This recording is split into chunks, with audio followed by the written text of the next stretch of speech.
राकेश पासवान को जो social activist भी थे, अपराधियों ने तबातोड़ गोलियां चला करके मौत के घाट उतार दिया जाता है। एफआईआर तो हुआ है, लेकिन अब तक उस एफआईआर के बदले किसी की गिरफ्तारियां नहीं हुई। जहां मुख्यमंत्री जी के खुद का घर है नालंदा जिला, और वहां मुन्ना पासवान है, 13 तारीख को ही उनको भी 6 गोलियां मार करके निर्मम हत्या कर दी जाती है। ये सरकार में बैठे मुखिया कहते हैं कि यही जनता की सरकार है। ये सरकार कमजोर लोगों को दबा करके और वोट बैंक की राजनीति करना चाहती है। आज 1 सप्ताह हो गया, कोई अपराधी की गिरफ्तारी नहीं है। खुल्लम खुल्ला अपराध कर्मी घूम रहा है। हत्यारा को गिरफ्तार नहीं करके जो हत्यारा पूरा निष्पक्ष होके घूम रहा है, लेकिन उसी परिवार को अभी तक 15 लोगों को जेल भेज दिया गया जो उसका समर्थक था। नमस्कार, आप देख रहे हैं इनसाइडर लाइव। मैं हूं आपके साथ धीरेन्द्र कुमार। आज बीजेपी कार्यालय में बीजेपी के पूर्व मंत्री जनक राम, विधायक लखींद्र पासवान ने के साथ साथ अन्य ने प्रेस कॉन्फ्रेंस कर मुख्यमंत्री नीतीश कुमार पर जमकर हमला बोला है। उन्होंने कहा है कि बिहार में अनुसूचित जाति और जनजाति की हत्याएं हो रही है और सरकार सोई हुई है, और क्या कुछ कर रहे हैं पूरे घटनाक्रम को लेकर के लखींद्र पासवान और जनक राम। पहले आप वो सुनिए। आज बड़ी दुख के साथ मुझे कहना पड़ रहा है कि बिहार प्रदेश में जब से महागठबंधन की सरकार आई है, बड़े पैमाने पर चुन चुन करके अनुसूचित जाति जनजाति वर्ग के जो समाज के होनहार लोग हैं, सामाजिक प्रबुद्ध लोग हैं, उनके साथ बड़े पैमाने पर एक सोची समझी रणनीति के तहत हत्याएं की जा रही है। आप प्रेस मीडिया के सभी electronic print media social activist भी आप हैं। मैं आपसे यह आग्रह विनती करता हूं कि आप लोग भी दबे कुचले वंचित समाज को आवाज़ ज़रूर बनते हैं, दूर दूर तक दिखाने का काम करते हैं। उसी कड़ी में ये 2 जगह की मैं चर्चा करूंगा। अभी बिहार प्रदेश के प्रदेश अध्यक्ष आदरणीय सम्राट चौधरी जी के नेतृत्व में एक भारतीय जनता पार्टी के शिष्टमंडल गई थी लालगंज थाने के अंतर्गत, जो वैशाली ज़िले में आता है। राकेश पासवान को जो सोशल एक्टिविस्ट भी थे, भीम आर्मी के प्रदेश के सचिव भी थे, दलित सेना के भी उनके ऊपर दायित्व था, और बाबा साहब डॉक्टर भीमराव अंबेडकर जी के विचारों को जन जन तक पहुंचा रहे थे, जिसका कारण बना कि वहाँ के अपराधियों ने 13 तारीख को दरवाजे पर आकर और पैर छू करके प्रणाम करता है, और करने के बाद तबातोड़ गोलियां चला करके मौत के घाट उतार दिया जाता है। मौत के घाट उतारने के बाद से अगल बगल आग की तरह ये बातें फैल गई। सभी समाज के लोगों ने दरवाजे पर आया, और 13 तारीख से आज 20 तारीख हो गया। एफआईआर तो हुआ है, लेकिन अब तक उस एफआईआर के बदले किसी की गिरफ्तारियां नहीं हुई।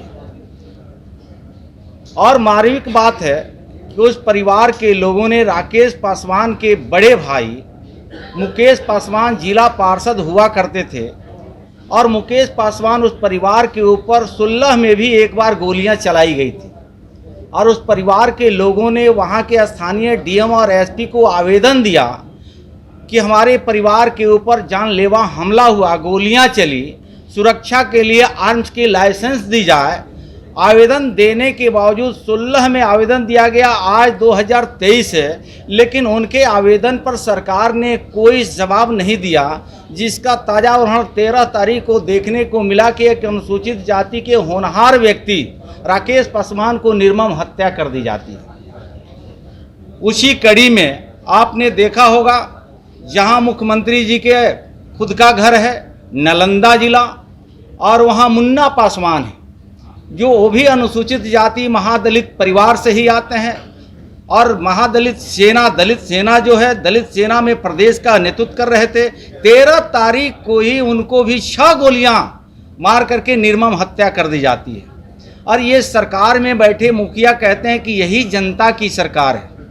मैं अनुसूचित जाति जनजाति के परिवार से होने के नाते जनक चमार स्पष्ट सरकार से ये कहना चाहता है कि जहां बिहार प्रदेश में अनुसूचित जाति और जनजाति दबे कुचले वंचित समाज को बाबा साहब अम्बेडकर जी ने आवाज़ दिया था, उस आवाज़ के प्रति समाज में समरूपता एक भाव फैलाने का कार्यकर्ता, वो पसवान बिरादरी का हो, दलित बिरादरी का हो, पिछड़ा बिरादरी का हो, अत्यंत समाज के बेटा हो, वह परिवार को निर्मम हत्या करने के उद्देश्य से ही आपकी सरकार चल रही है। तो मेरा मानना है कि ये सरकार कमज़ोर लोगों को दबा करके और वोट बैंक की राजनीति करना चाहती है। ये बिहार प्रदेश के लोगों ने ये चीज़ को आने वाले दिनों में बड़े बखूबी समझ भी चुका है और जवाब भी देने के लिए तैयार है। इसलिए एक शिष्टमंडल जो है कि लालगंज में, जैसे हमने अभी यहाँ उपस्थित नहीं है बड़े भाई रामप्रीत पासवान जी, पूर्व मंत्री वर्तमान विधायक, हम 3 लोगों ने साथ में सुबोध पासवान जी भी गए थे और उस परिवार का एक ही मांग है कि त्वरित कार्रवाई करते हुए अपराधियों को गिरफ्तारी होनी चाहिए। आज 1 सप्ताह हो गया, कोई अपराधी की गिरफ्तारी नहीं है, खुल्लम खुल्ला अपराध कर्मी घूम रहा है।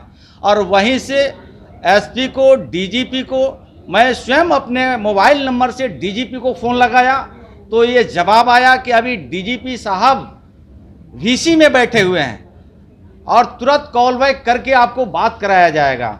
लेकिन शायद अभी 4 घंटे हो गए, अभी 4 घंटे होने के बावजूद डीजीपी साहब का वीसी चल रहा है या नहीं चल रहा है, कॉल बैक नहीं आया है। पासवान की जिस दिन हत्या हुई, उस हत्या में, उस घटना जब हुई, दाह संस्कार में भी मैं गया था, उसके परिवारों से मैं मिला था।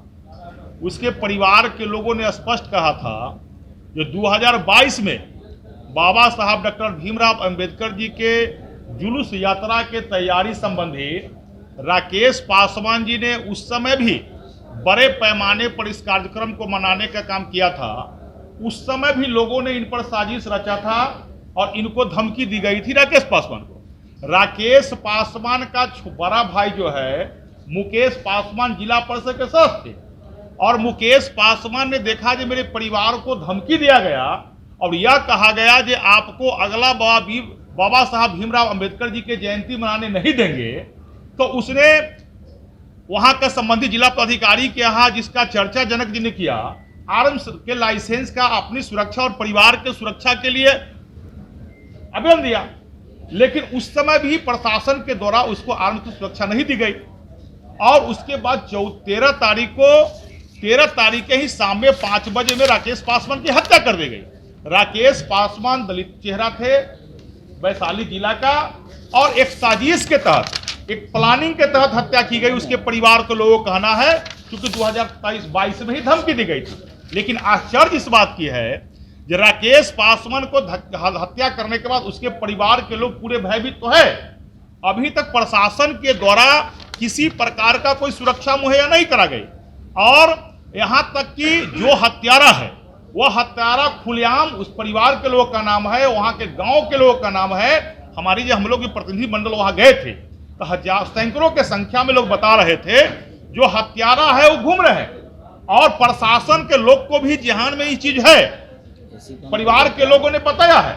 लेकिन नहीं जाने यह प्रशासन किसके दबाव में अभी तक हत्यारा को गिरफ्तार नहीं करके, जो हत्यारा पूरा निष्पक्ष होके घूम रहा है और जो परिवार जो पीड़ित है, जिसके परिवार की हत्या हुई है राकेश पासवान के, उसका जो समर्थक है, उसके प्रति जो आंसू बहाने वाला है, वैसे लोगों को आपको 45 लोगों पर नेम्ड एफआईआर करके और 500 लोगों को अन्योन करके एफआईआर करके प्रशासन यह धमका रही है यदि आप लोग और ज्यादा आंसू बहाओगे राकेश पासवान के विषय पर, यदि जनहितकारी लोकतांत्रिक व्यवस्था से आंदोलन करोगे तो 500 जो अन्योन एफआईआर किए हैं नाम जबरदस्ती केस में डाल देंगे।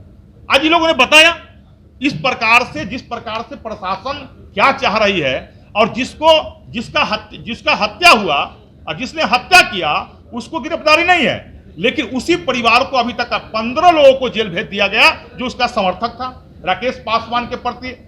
1 सप्ताह के अंदर एक भी गिरफ्तारी नहीं हुई। यदि 1 सप्ताह और मैं समय देता हूं, 1 सप्ताह के अंदर गिरफ्तारी नहीं हुई तो 1 सप्ताह के बाद वैशाली लोकतंत्र की धरती है, वहां से आंदोलन शुरू होगी और पूरे बिहार में आंदोलन करूंगा और राकेश पासवान के परिवारों को न्याय दिलाऊंगा। बहुत बहुत धन्यवाद। तो आपने साफ तौर पे सुना जिस तरीके से बीते दिनों वैशाली में हत्या हुई है दलित परिवार की और नालंदा में हत्या हुई है दलित परिवार को, इन तमाम को लेकर के बीजेपी के एक शिष्टमंडल वहां पर जांच करने गई थी, जहां पर जांच की है और उन्होंने मांग की है सरकार से कि सरकार जल्द से जल्द 25 लाख मुआवजा अनुसूचित जाति और जनजाति परिवार को दे, नहीं तो हम लोग आगे भी आवाज़ उठाते रहेंगे। और भी हमारी अपडेट खबरों को देखने के लिए देखते रहिए इनसाइडर लाइव। धन्यवाद।